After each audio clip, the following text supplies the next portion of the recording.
कि जब तक देश में हमारा राजकाज नहीं आएगा, बहुजन समाज के लोग इज्जत की जिंदगी नहीं हासिल कर लेंगे, तब तक मैं किसी भी तरह की माला नहीं पहनूंगा, चाहे नोटों की हो, चाहे फूलों की हो, चाहे कागजों की हो, कैसी भी माला हो। आज जब मैं यहाँ जाता हूँ प्रदेश भर में, तो माला लेके स्वागत करते हैं। मैं आपसे भी हाथ जोड़ के यही कहता हूँ कि मैं माला नहीं पहनता हूँ। जब मैं नदी में चुनाव लड़ने गया तो वहां के लोग भी माला लेके आते थे। मैं उनसे कहता था मैं माला नहीं पहनता हूँ, तो वो कहते चुनाव जीतने के बाद पहनाएंगे। तो मैंने कहा कि मैं चुनाव जीतने के लिए इसके बाद भी नहीं पहनूंगा, क्योंकि मेरे चुनाव जीतने से बहुजन समाज की गरीबी बेबसी लाचारी नहीं खत्म होगी। हम लोग भी माला पहनना चाहते हैं, वो दिन भी आए, लेकिन वो कभी आएगा जब इस देश में बहुजन समाज का व्यक्ति जो बाबा साहब अम्बेडकर की विचारधारा पर जीता हो, जो हमारे संतों दुर्लभ महापुरुषों की विचारधारा पर जीता हो, जब वो देश का प्राइम मिनिस्टर बनेगा, तब हम लोग भी माला पहनेंगे। उससे पहले हम लोग माला नहीं पहनेंगे।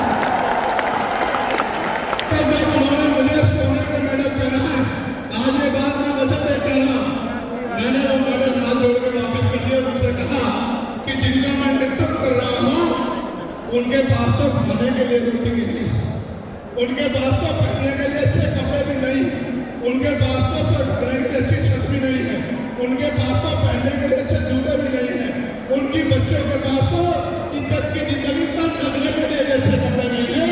अगर उनका नेता सोने का मेडल पहन के घूमेगा, सोने के अंगूठियां पहन के घूमेगा, तो उनके मन में यह प्रेरणा पैदा हो जाए कि अब ये हमारा नेता नहीं रहा है, तो मैं इन मेडल को नहीं ले सकता, मैंने वापस कर दिए।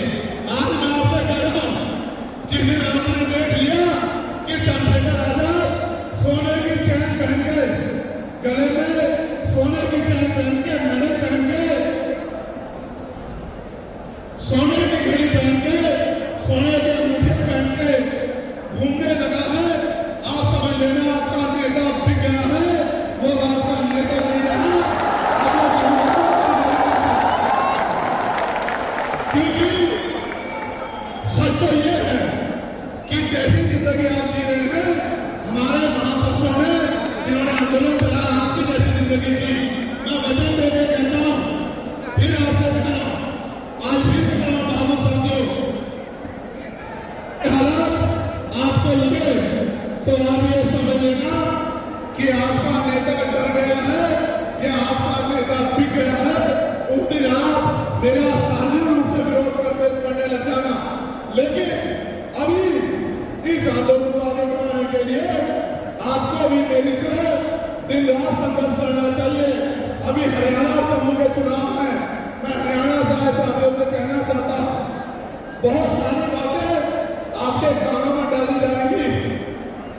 आप ये देखो, ये मुझे पार्टियां जो जिनको हमारे लोग सत्ता देना चाहते हैं, 2018 में राजस्थान मध्य प्रदेश में कांग्रेस की सरकार बनी। कांग्रेस के लोग अपने 20 एमएलए को तोड़ के भारतीय जनता पार्टी में चले गए, उनकी सरकार बन गई, उनके लोगों ने उनको राजनीतिक सत्ता को समझते हुए एक्सेप्ट कर लिया।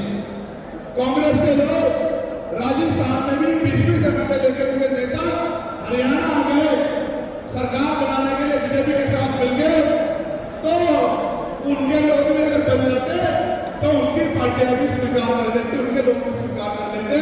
हमारे लोग भोले भाले हैं, इनको बढ़ा दिया जाता है कि वो फलानी पार्टी है, वो ढूंढी पार्टी है।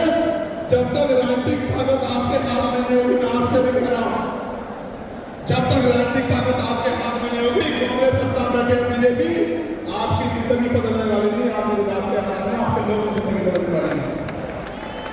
अगर ये दल इतने अच्छे होते, अगर ये दल इतने अच्छे होते, तो आप ये बताओ कि ये अगर इतने अच्छे होते तो बाबा साहब अम्बेडकर को पार्टी की बनानी पड़ती। अगर ये दल इतने अच्छे होते, आपकी मांगों के लड़ रहे होते, आपकी समस्याओं के लिए लड़ रहे होते, तो बाबा साहब अम्बेडकर को अपने चाचा बच्चे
लोग कभी पैसे वाले नहीं होंगे, इज्जत की जिंदगी प्राप्त नहीं कर पाएंगे।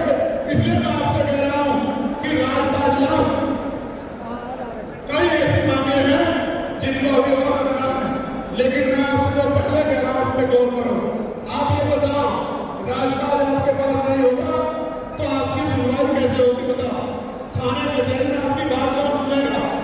आज हमने राजकाज लाया तो बंगलौर में सारे अधिकारी हमारे लोगों की बात सुनते हैं, उनकी समस्याओं को हल करते हैं, लेकिन जहां हमारा राजकाज नहीं है वहां तो हमारे लोग थाने कचहरियों में जाते हैं, दफ्तर बैठे अधिकारी सुनते भी नहीं।